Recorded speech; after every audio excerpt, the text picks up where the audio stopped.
Thank you, Mr. Speaker, and I thank the Prime Minister for advance sight of his statement, but it is utterly reprehensible that he began it by accusing the previous government of isolationism.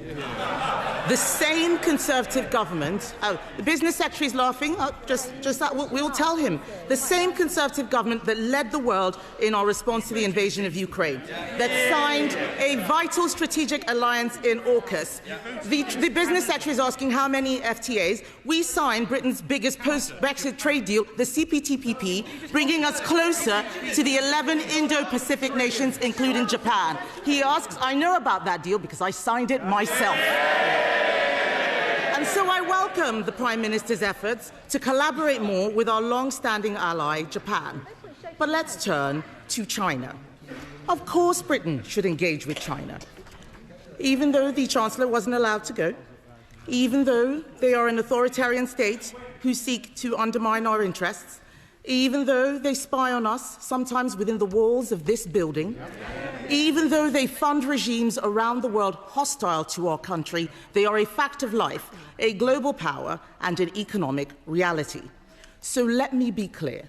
It is not the Prime Minister engaging with China that we take issue with. What we are criticising is his supine and short-termist approach. I'm sure the Prime Minister means well, but his negotiating tactic has always been to give everything away in the hope that people will be nice to him in return. Before the Prime Minister even got on the plane, he'd already shown that he would do anything to demonstrate his good relationship with China. But China uses every interaction to improve its own position. The Prime Minister looked like he enjoyed his trip. In fact, it looked like a dream come true for a man who was virtually a communist most of his life. But apart from the...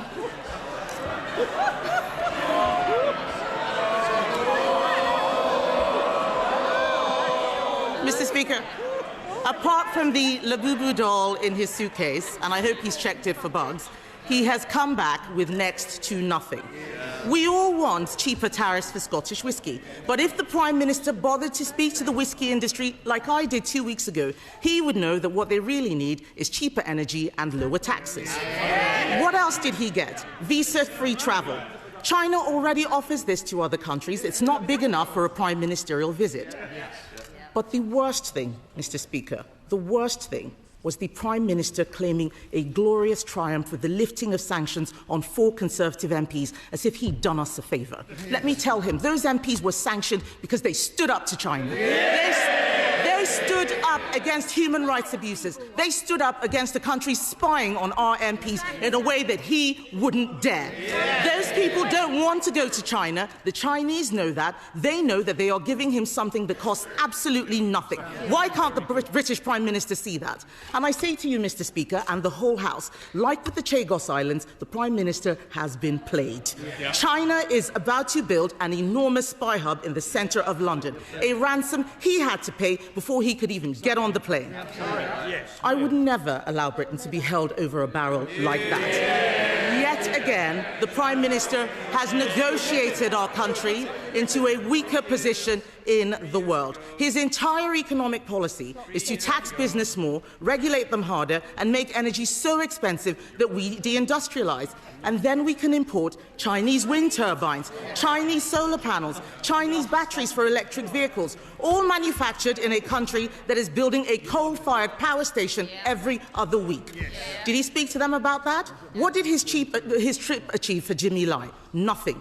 Did China promise to stop fueling Putin's war machine in Ukraine? Doesn't sound like it. What did this trip achieve for the Uyghurs who are being enslaved? Absolutely nothing. Have China agreed to stop their relentless cyber attacks? Have they? We all know the answer to that.